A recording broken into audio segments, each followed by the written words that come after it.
Desde siempre, el ser humano ha consumido toda clase de drogas, bien para curarse o por mero placer. Alcohol, cocaína, morfina, pero todas ellas hacen mella en el cerebro. Drogas y cerebro, cocaína y estimulantes, la mecánica del placer. En la actualidad, la biología es capaz de explicar los efectos en nuestras cabezas y el estudio de las drogas permite a la ciencia comprender mejor el funcionamiento del cerebro. La cocaína y su derivado, el crack, las anfetaminas y los antidepresivos tienen en común suministrar energía, confianza y una cierta euforia. Todas son drogas estimulantes del cerebro. En las montañas de América del Sur, la hoja de coca es una planta sagrada y milenaria. Bajo el imperio inca, la quemaban y la consumían durante las ceremonias en honor al dios Sol. Aún hoy en día, los chamanes indios se sirven de ella para los ritos adivinatorios.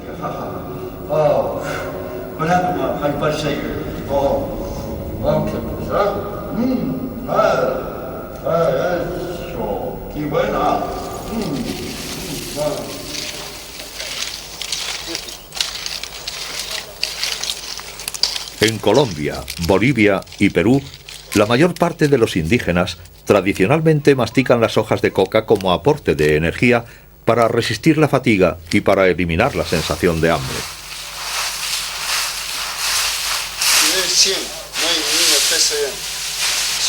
Aunque los campesinos tienen el derecho a cultivar la coca de manera legal para el consumo propio o para la fabricación de medicamentos, sin embargo, pueden ganar el doble vendiendo su cosecha a los laboratorios clandestinos que fabrican la cocaína.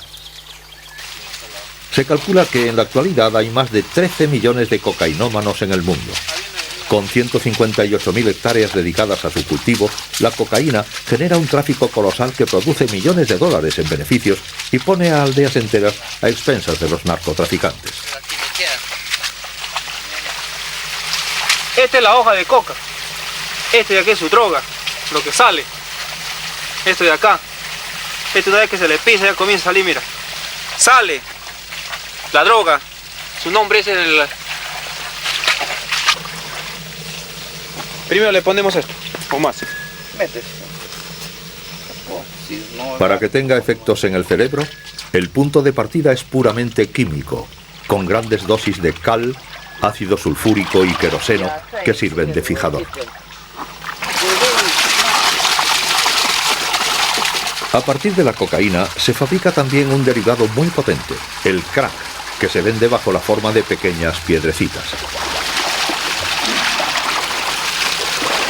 En vivo y en directo, porque prendas pues estas notas, esto no se toma. Eso se llega hasta nuestro paladar, hasta aquí nomás y se le bota. Ahí va, ahí sale la... Fuerza más.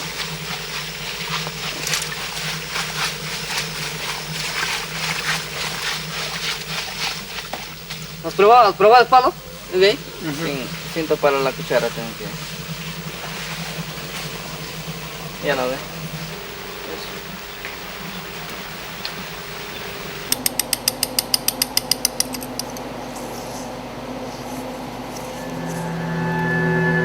Go ahead, from your side, Gene. Here you go.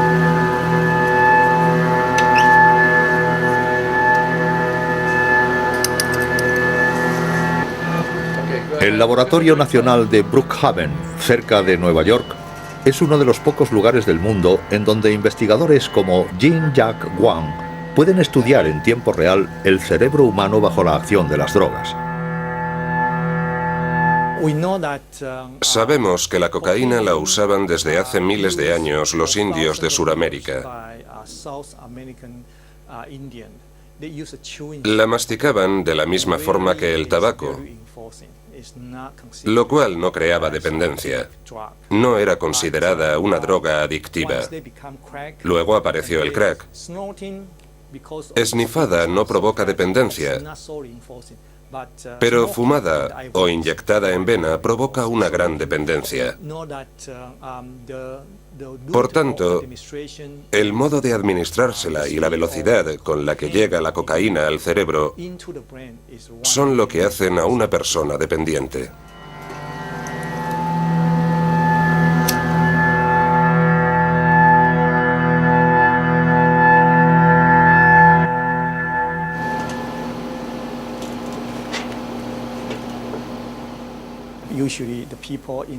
Generalmente, los consumidores neoyorquinos utilizan una pipa con filtro en la que depositan el crack, ponen una cierta cantidad de crack en ella y lo queman con un mechero para inhalarlo.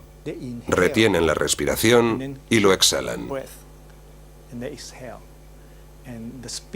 El humo del crack pasa a través de la boca, de ahí a los pulmones e inmediatamente al cerebro. En Brookhaven utilizan sobre todo la tomografía mediante la emisión de positones. Las radiaciones dibujan de forma virtual el cerebro para identificar las zonas activadas por las drogas. Aquí hemos podido demostrar que el crack invade ciertas regiones del cerebro mucho más rápido que la cocaína en polvo o inyectada, una velocidad que explica la temible intensidad de sus efectos. Estos trabajos están coordinados por Nora Volkov, una científica situada a la cabeza del organismo que supervisa cualquier investigación estadounidense acerca de las drogas.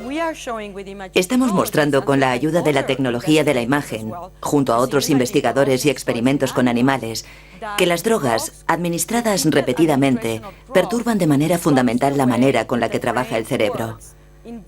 Afecta especialmente a la motivación. La motivación que una persona siente por tomar esta droga se vuelve extremadamente intensa. Pero también afecta a zonas del cerebro que están implicadas en operaciones como la toma de decisiones, el raciocinio, la capacidad de controlar nuestros actos. Afecta también a los circuitos de la memoria. Y no solo a los circuitos que utilizamos para aprender una nueva lengua, sino también a aquellos implicados en recordar experiencias emocionales. Dentro de la cavidad craneal, el córtex es la parte más visible. Es donde residen nuestras facultades intelectuales.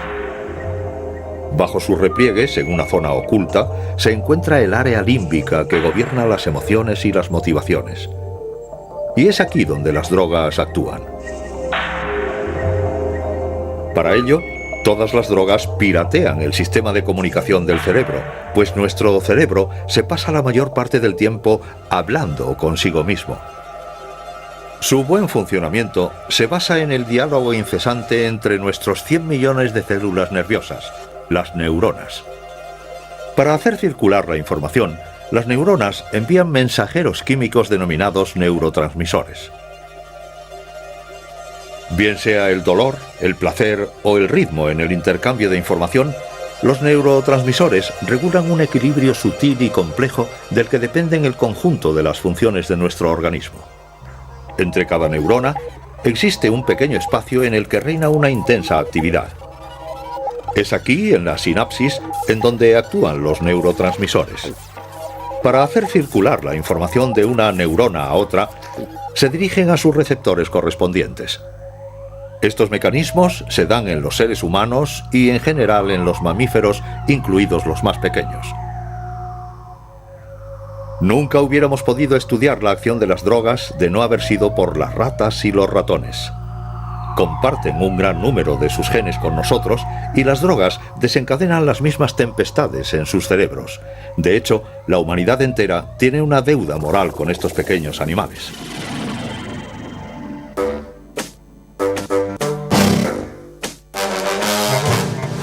Podemos drogar a las ratas, manipular sus genes e incluso diseccionarlas.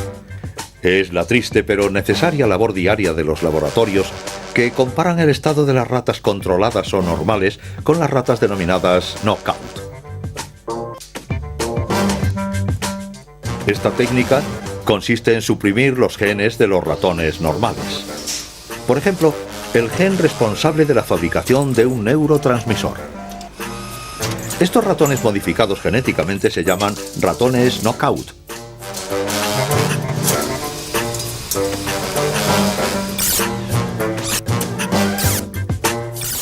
Al día de hoy conocemos una decena de neurotransmisores, pero hay uno que juega un papel fundamental en la sensación del placer y la atracción por las drogas. Es la conocida dopamina.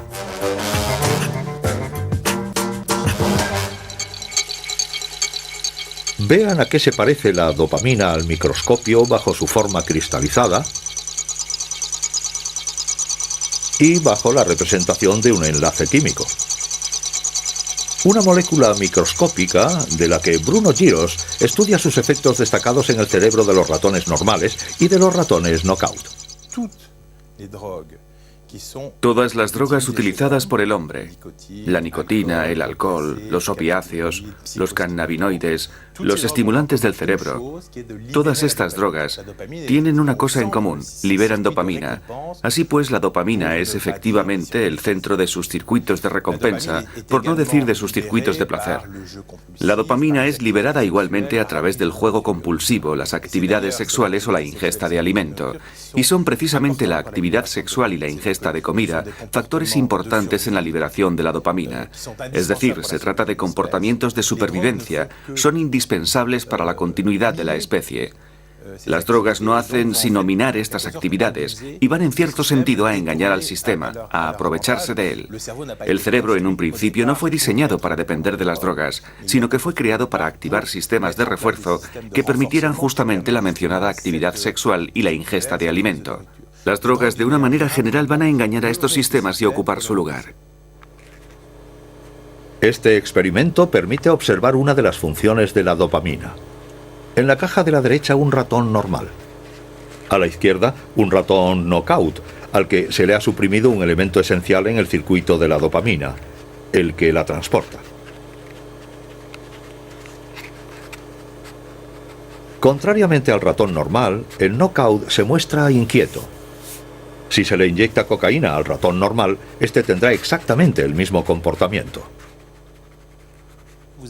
Por una parte tenemos la terminación nerviosa del animal normal, que libera la dopamina.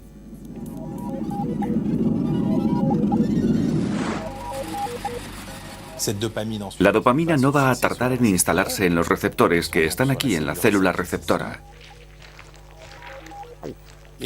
Y rápidamente dicha dopamina es recaptada por el transportador de la dopamina, aquí, para así alcanzar el interior de la neurona.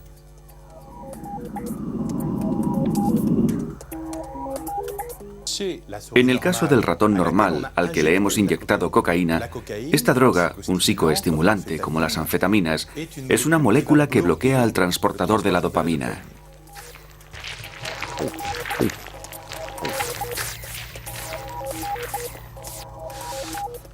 En nuestro ratón knockout se da también la misma terminación, la liberación de la dopamina, la activación de los receptores, pero no la recaptación.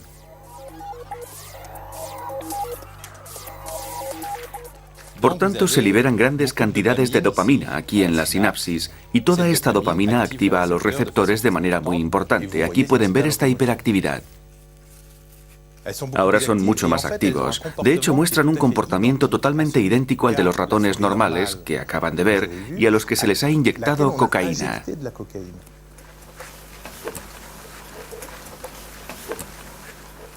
Una vez que hemos comprendido el sistema, ya podemos identificar los mecanismos con los que pondremos en juego una menor cantidad de dopamina a liberar, o lo contrario.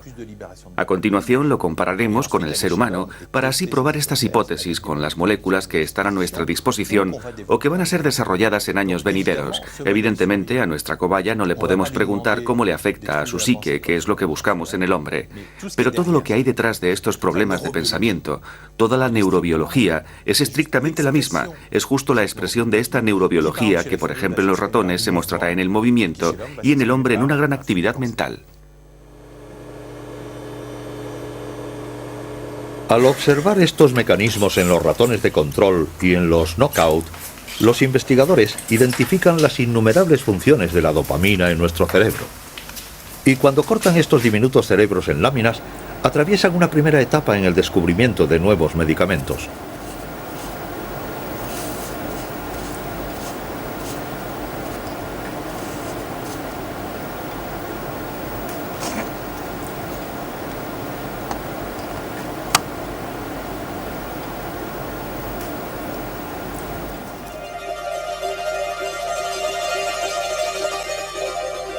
En la Universidad de Cambridge, Barry Everett dirige el Departamento de Psicología Experimental, donde estudia el papel de la dopamina en la toma compulsiva de drogas. Lo que interesa de estas drogas es que afectan directamente sobre el modo de actuar de este circuito de la dopamina. Pero los opiáceos, como la heroína y la morfina, interactúan sobre sus propios objetivos en el cerebro, que no son los receptores de las neuronas de dopamina. Interactúan más bien en los llamados receptores opiáceos. La nicotina, como su nombre indica, interactúa con el receptor nicotínico de la acetilcolina.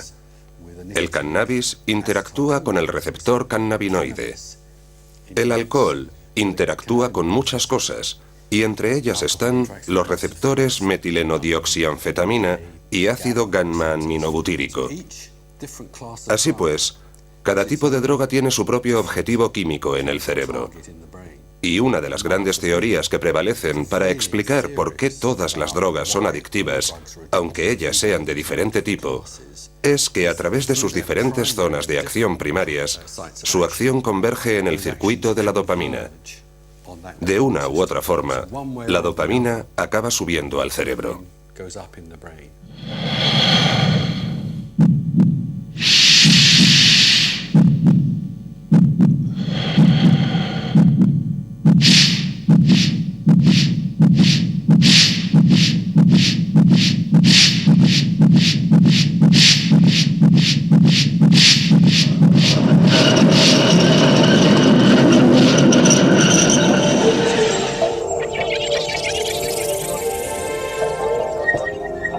Estimulada por la cocaína, la dopamina no asciende a cualquier parte del cerebro. Se concentra en el área límbica a nivel del cuerpo estriado y más en concreto en el núcleo accumbens. Desde hace 10 años, el estudio de esta zona, a la vez minúscula y crucial, ha desencadenado una pequeña revolución en la neurociencia. Todos están de acuerdo en que el núcleo accumbens sería el centro de sensaciones de placer provocadas por la dopamina.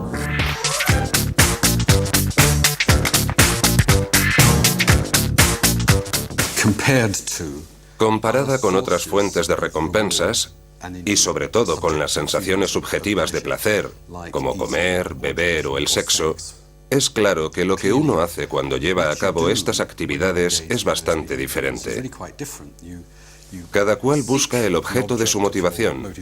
Busca comida, busca agua, se desea sexo. Entonces uno adopta un comportamiento particular, como comer, con todo lo que implica dicho acto. Se degusta, se traga, se ingiere y se libera glucosa. Y se cree que en un determinado punto de este proceso, quizá desde los primeros instantes en que nos llevamos la comida a la boca, cambiamos la actividad del circuito de la dopamina, y esto ha sido medido. Con las drogas no anhelamos ninguno de los que a menudo llamamos comportamientos de consumo, es decir, de llevarnos algo a la boca, de gustarlo, masticarlo o incluso mantener una actividad sexual. Cuando algo entra inyectado en vena o en forma de humo por la nariz, se produce un cortocircuito que altera el proceso de la dopamina directa y rápidamente, sin ninguna actividad preliminar. De ahí el concepto de alteración del sistema de recompensa del cerebro.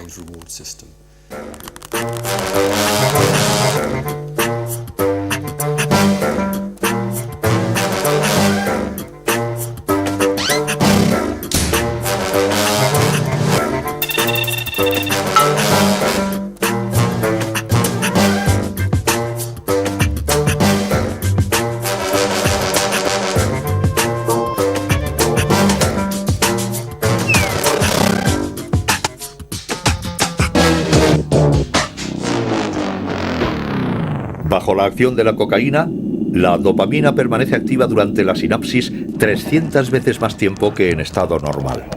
Ciertos estudios demuestran que esta avalancha en el cerebro de los cocainómanos acaba dañando los receptores de la dopamina.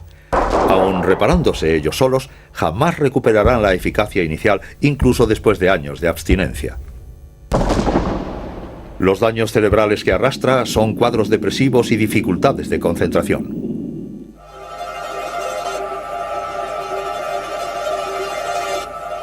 Bombardeado de dopamina, un cerebro bajo la cocaína está condicionado a buscar el mismo tipo de sensaciones.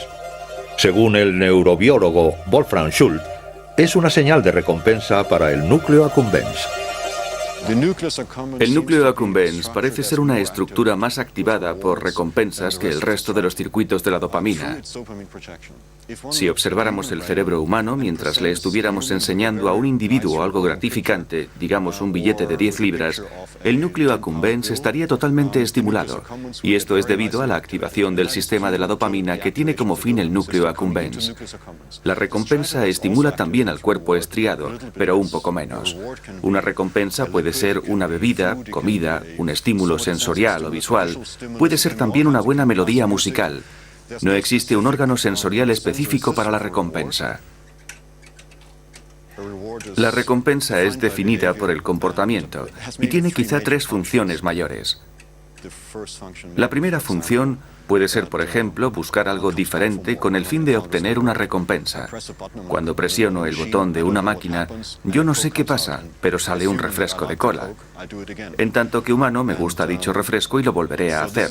Esto es la función del aprendizaje de la recompensa.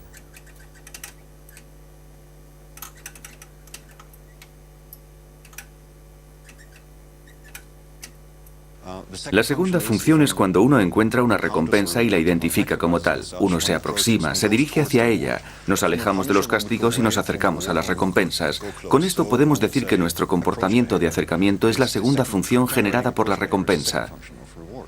Y la tercera función que muchos consideran como la más importante es la función emocional, es la que provoca la felicidad.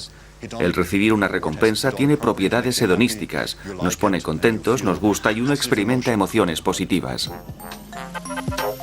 Durante la última década del siglo XIX, cuando nació la cinematografía, fue cuando se descubrieron las propiedades hedonísticas de la cocaína.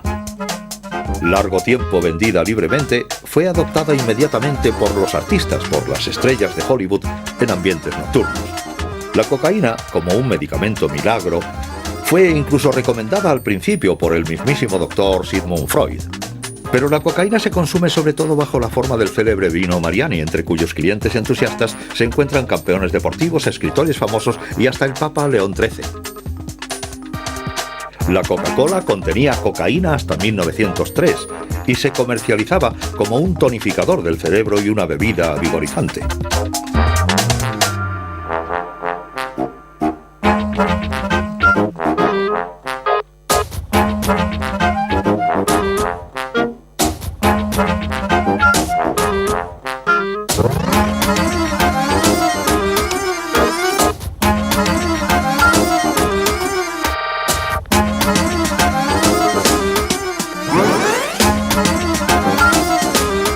La cocaína fue al fin prohibida en todo el mundo en 1914.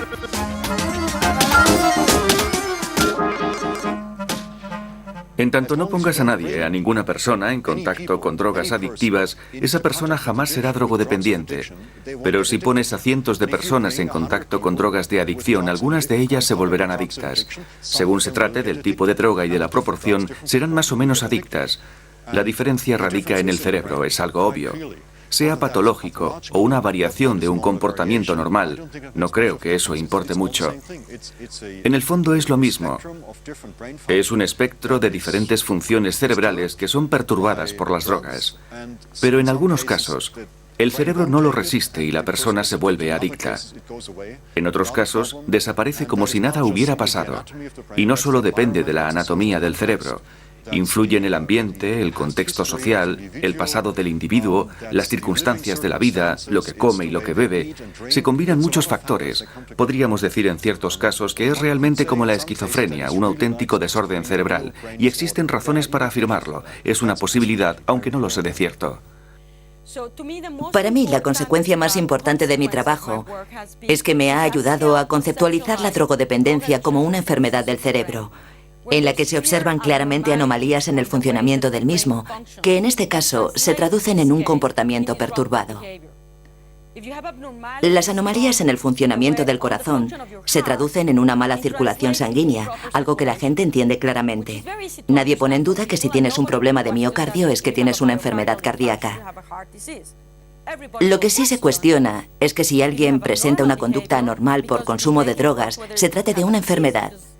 Su respuesta inmediata será que fulano de tal ha elegido tomar drogas y por tanto es una elección individual.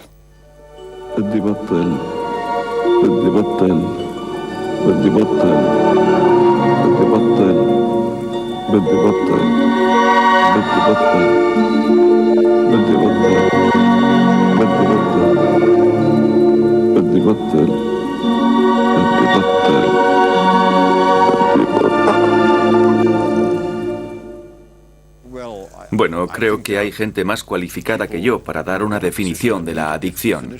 Pero si me preguntan mi opinión personal, para mí es un proceso de recompensa no controlado. Un proceso de recompensa que uno no puede controlar o que por alguna razón uno no quiere controlar, porque la recompensa es tan grande que sobrepasa a cualquier otra recompensa. En este caso aún sigue más o menos bajo control. Y por supuesto esto lleva a plantearnos hasta qué punto controlamos nuestras propias decisiones y acciones. Unas anomalías en los circuitos cerebrales podrían explicar por qué a ciertas personas les atraen las drogas. Incapaces de resistir a la tentación del placer, son esclavos de sus impulsos.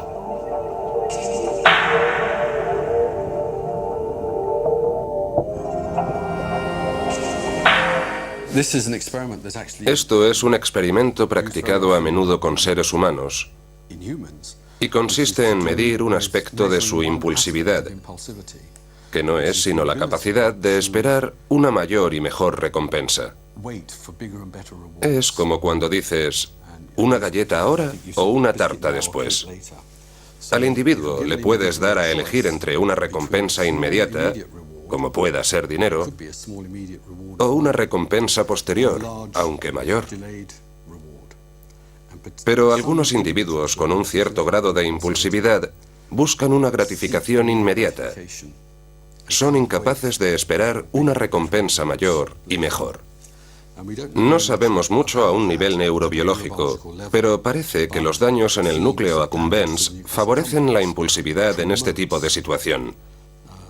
Los individuos con el núcleo accumbens dañado no pueden esperar recompensas más importantes a largo plazo. Estos desarreglos en el circuito de la dopamina pueden dar lugar a verdaderas enfermedades.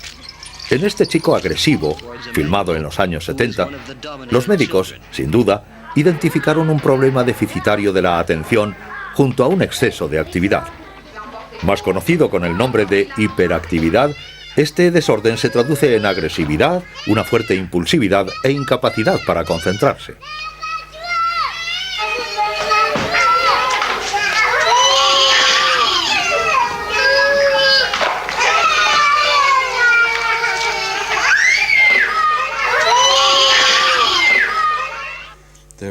Existe otra práctica, como saben, típica de Estados Unidos y ahora generalizada.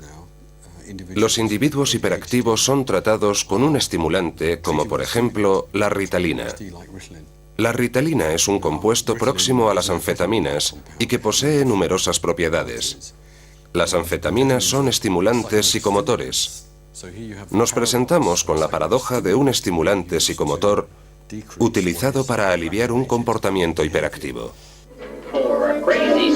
En Estados Unidos, de 4 a 5 millones de escolares siguen este tipo de tratamiento y el crecimiento en Europa es vertiginoso.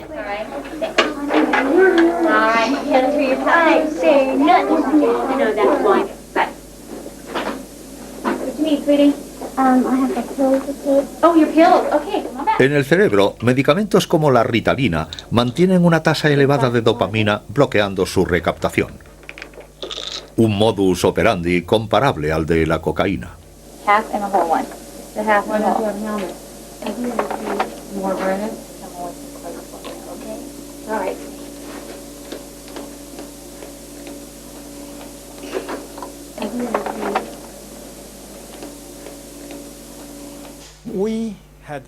Hemos emprendido un estudio muy interesante. Hemos suministrado un medicamento bastante similar a la cocaína. Este medicamento se llama metilfenidato y se administra siempre bajo prescripción médica, ya que es la variante intravenosa de la ritalina.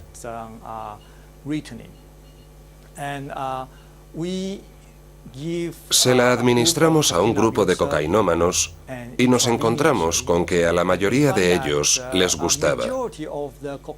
La razón por la que ellos tomaban cocaína era porque padecían hiperactividad. Recurrían a la cocaína para tratarse ellos solos. Este grupo de gente, en cuanto tomaban cocaína, se sentían mucho mejor. Una vez que supimos esto, les aconsejamos que visitaran a un psiquiatra para curar su hiperactividad. Hasta ahora no han vuelto a probar la cocaína. De hecho, la acción química de estos medicamentos es muy próxima, a veces idéntica, a la de las anfetaminas. Disponible su venta desde los años 30, las anfetaminas se presentaban bajo la forma de inhaladores contra el asma, estimulantes o inhibidoras del hambre. Los deportistas, los transportistas, los políticos y los militares recurrían a ellas con asiduidad. Incluso se podría decir que durante la Segunda Guerra Mundial las anfetaminas circulaban por todas partes. Los ejércitos alemán, estadounidense e inglés distribuían dosis de anfetaminas a sus soldados para combatir el agotamiento.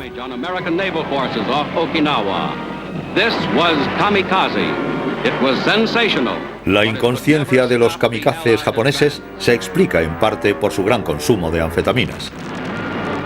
Tras la derrota de Japón, los stocks quedaron a libre disposición del mercado y la adicción a las anfetaminas se convirtió en un grave problema en el Japón de la posguerra.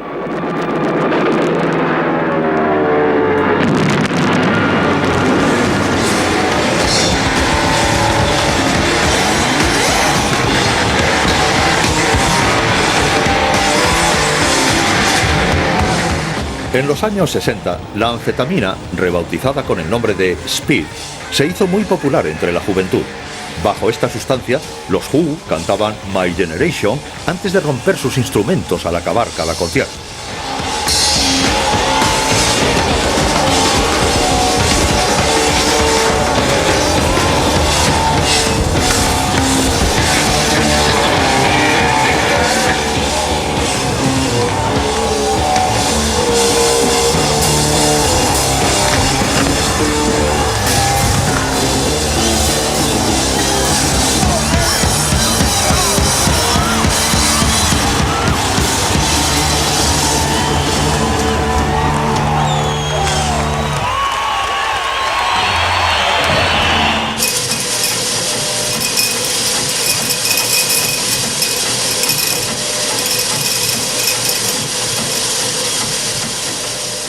En los años 80, las anfetaminas cayeron en la ilegalidad. Pero 26 millones de personas en todo el mundo, 3 millones de ellas japonesas, continúan consumiéndolas.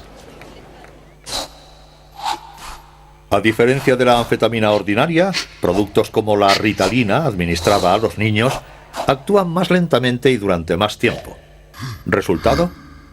Disminución de la euforia en pro de una mejor capacidad de concentración. La duda es el futuro de esos niños sometidos a estimulantes.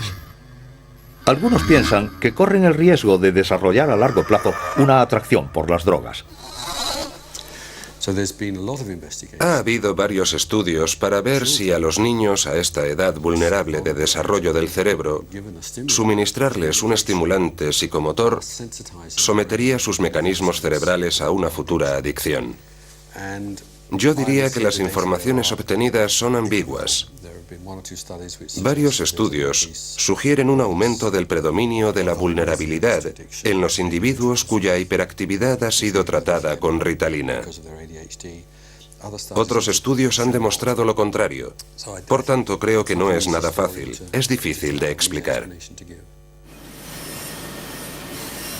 El número de pacientes tratados de hiperactividad es realmente considerable, pero nada en comparación con los 300 millones de consumidores de otro tipo de psicoestimulantes recetados por los médicos, los antidepresivos.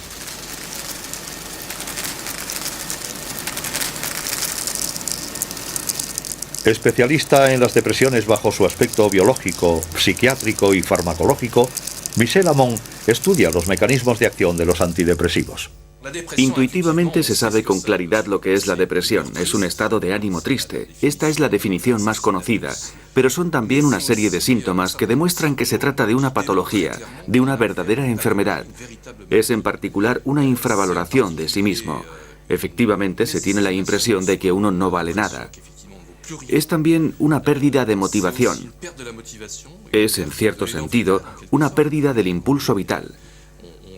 Es decir, se carece de una capacidad de búsqueda, de experimentar el placer de la vida cotidiana, de las actividades del día a día. Y esto se puede hacer patente en el trabajo, por ejemplo, a través de una pérdida de motivación.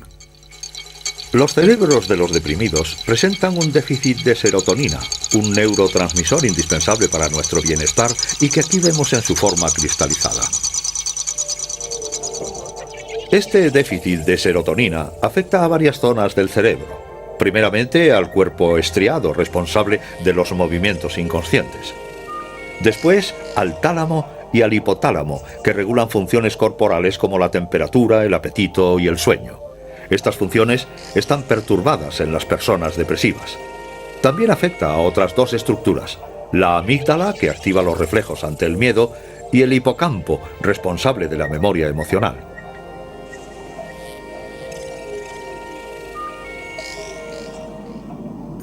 Los antidepresivos utilizados actúan sobre la serotonina como los psicoestimulantes sobre la dopamina.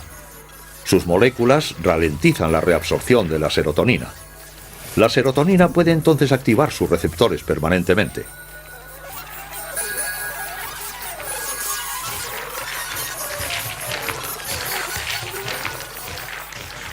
Conocemos los objetivos de los antidepresivos. Son unos neuromediadores denominados monoaminas. Actualmente, junto a los antidepresivos se utilizan habitualmente primero la serotonina y también la noradrenalina. Y ahora se están desarrollando medicamentos mixtos, serotonina-noradrenalina. Pues bien, parece ser que cuando actúa sobre los neurotransmisores, afecta también a la dopamina, y esta última es la hormona del placer. Además, es la capacidad de búsqueda, de sentir placer, lo que pierden los individuos depresivos.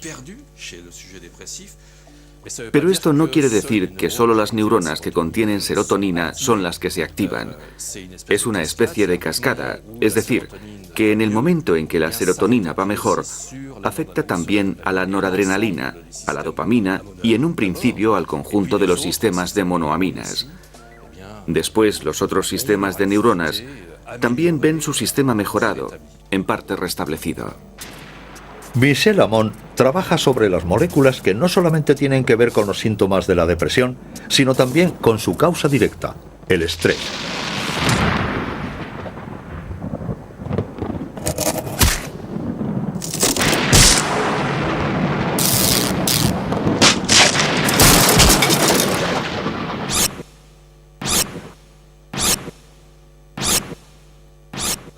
A partir de aquí hemos podido reproducir modelos animales de depresión que reposan efectivamente en la exposición de los animales a un estrés continuo.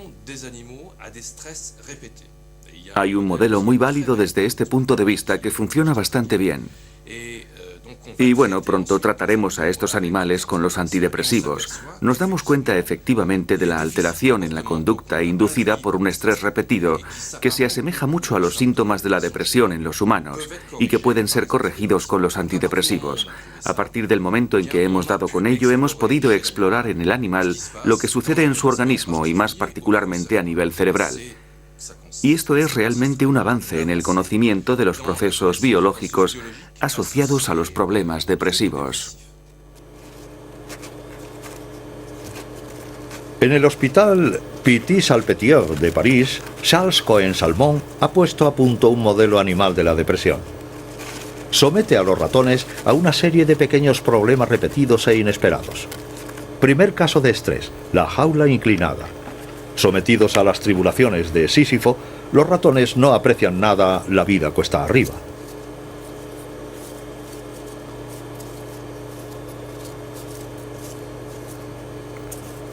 Segundo caso, la cama mojada. Los ratones deben prescindir de las ventajas de un nido confortable para afrontar los tormentos de una siesta húmeda.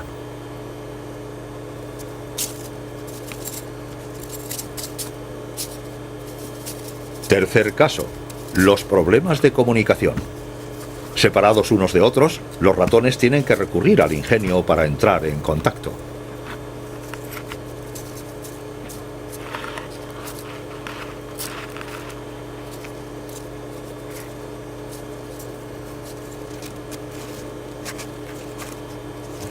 El factor estrés altera el funcionamiento del cerebro y puede hacer caer a estos roedores en un estado depresivo.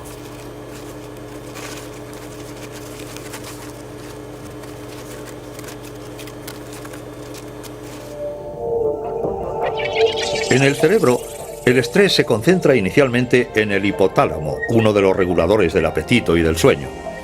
El hipotálamo transmite sus órdenes a la hipófisis, una glándula minúscula y poderosa que segrega otra forma de mensajero químico, una hormona.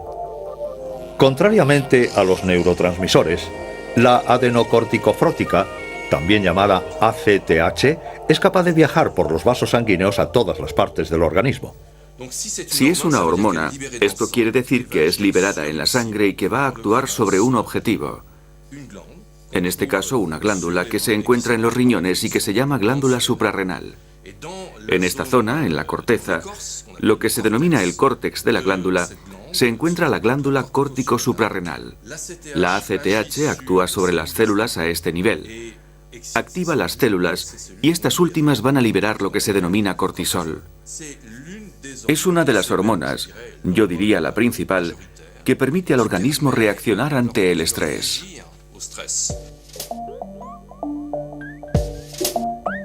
El cortisol desata una movilización general del organismo y una explotación intensiva de las reservas de energía, los azúcares y las grasas. Después, el cortisol regresa al cerebro para informar al hipotálamo que ha cumplido con su trabajo. Y normalmente, cuando el estrés ha desaparecido, el ciclo se aminora y el organismo recobra su estado de equilibrio. Pero sucede que el cortisol se acelera y que pasa sin detenerse. Es una vía abierta para la depresión.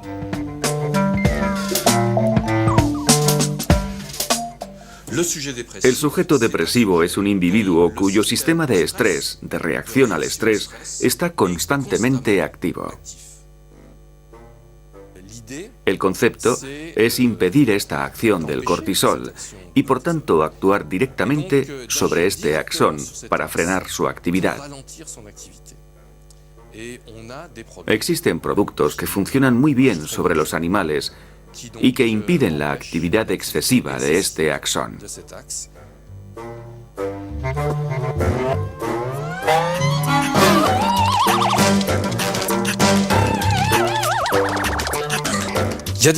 Existen tentativas ya realizadas en los seres humanos con resultados que parecen prometedores. Se estima que el 15% de la población puede presentar en un momento u otro de su existencia efectivamente un episodio depresivo. El hecho de estar deprimido o algo similar era considerado solo como algo negativo hace unos años, y lo sigue siendo en algunos lugares, cuando en realidad se trata de una patología, de una enfermedad. Estas personas sufren y existe un sustrato biológico. Puede verse en el cerebro lo que pasa, en el cerebro del enfermo, y también puede verse cómo actúan los medicamentos sobre él. En resumidas cuentas, para mí es una patología al mismo nivel que la drogodependencia. Un toxicómano es un enfermo y no alguien al que se le deba tratar o considerar como a un delincuente. Es un enfermo. Repito, tiene una cierta apetencia por un producto, la droga, en un momento dado. El hecho de tomarla y su vulnerabilidad particular le convierten en un enfermo al que es necesario curar. Estas personas están enfermas, los deprimidos también, los que padecen fobias. Las alteraciones de comportamiento son verdaderas enfermedades.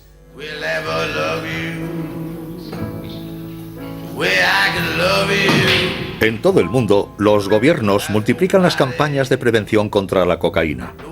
Pero todo se ha dicho sin gran efecto. Para los investigadores, la adicción no es una elección. Porque te quiero, porque me necesito. Pero si no sé nada. Quiero que vengas conmigo al Valle, Gabriel.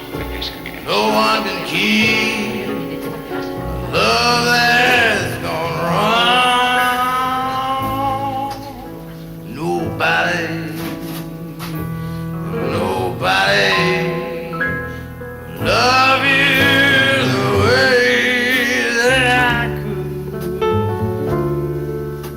nobody that strong, 'cause nobody. Inicialmente hay una elección, aunque lo digo entre comillas, porque la adicción empieza realmente durante la adolescencia y a veces antes. Cuando los jóvenes están expuestos a las drogas, es en un contexto de grupo y de presión. Muy a menudo no eligen porque quieran tomar la droga, sino porque desean formar parte de un grupo, lo cual es una respuesta neurobiológica normal durante la pubertad. Quieren caer bien, ser apreciados por sus colegas, están influidos por la interacción del grupo. Digamos que deciden probar la droga sin tener en cuenta estos factores. Algunos de ellos lo harán, la probarán, no les gustará y se acabó. Otros se engancharán a ella. Sin embargo, estos eligieron probar la droga, no convertirse en adictos. Es justo como el que se fuma un cigarrillo. Él ha elegido fumárselo, pero no desarrollar un cáncer de pulmón. Exactamente el mismo proceso. No lo sabemos con seguridad entre los animales, pero en los humanos se estima que entre el 20 y el 30% de las personas que prueban la droga son vulnerables a la dependencia y acabarán volviéndose adictas. ¿Es la toxicomanía una verdadera enfermedad del cerebro? ¿Nuestra voluntad y el control de nuestras pulsiones dependen del equilibrio interno de nuestro cerebro?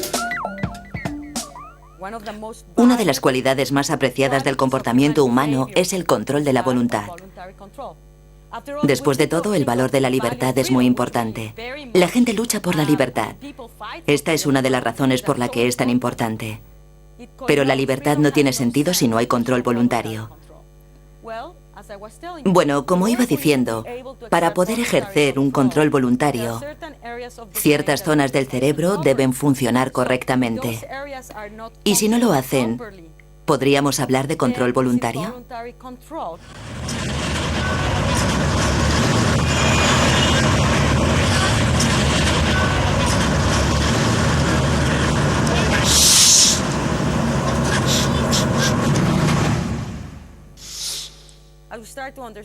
Lo que estamos empezando a comprender es que cuestiones fundamentales respecto a lo que constituye el comportamiento voluntario se hacen cada vez más evidentes.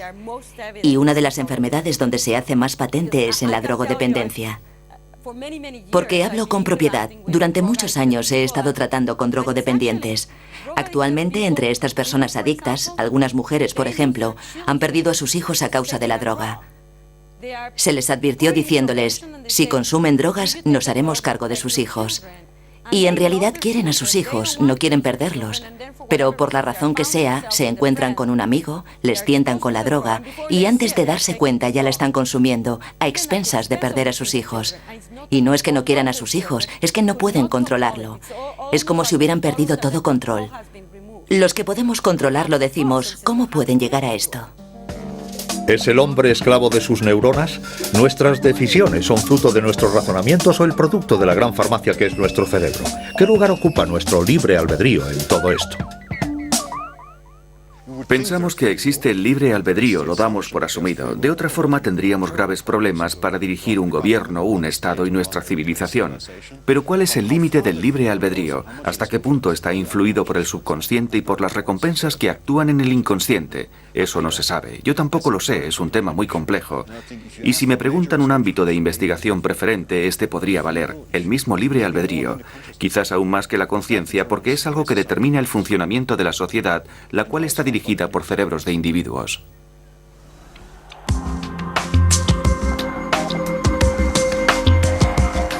En lucha contra sus pulsiones, desestabilizado por su farmacia interior, ¿el hombre sería un juguete de su cocina cerebral? Ya nadie puede ignorar hasta qué punto la química cerebral conforma un equilibrio sutil capaz de influir en nuestro comportamiento y particularmente en nuestra actitud frente a las drogas. Las alteraciones en la química del cerebro permiten retomar los orígenes de los problemas psíquicos. Los antidepresivos corrigen anomalías perfectamente observables en el cerebro de los depresivos. Los trabajos de los científicos se comprometen ahora en cambiar la actitud de la sociedad ante verdaderas enfermedades como son la depresión y la toxicomanía.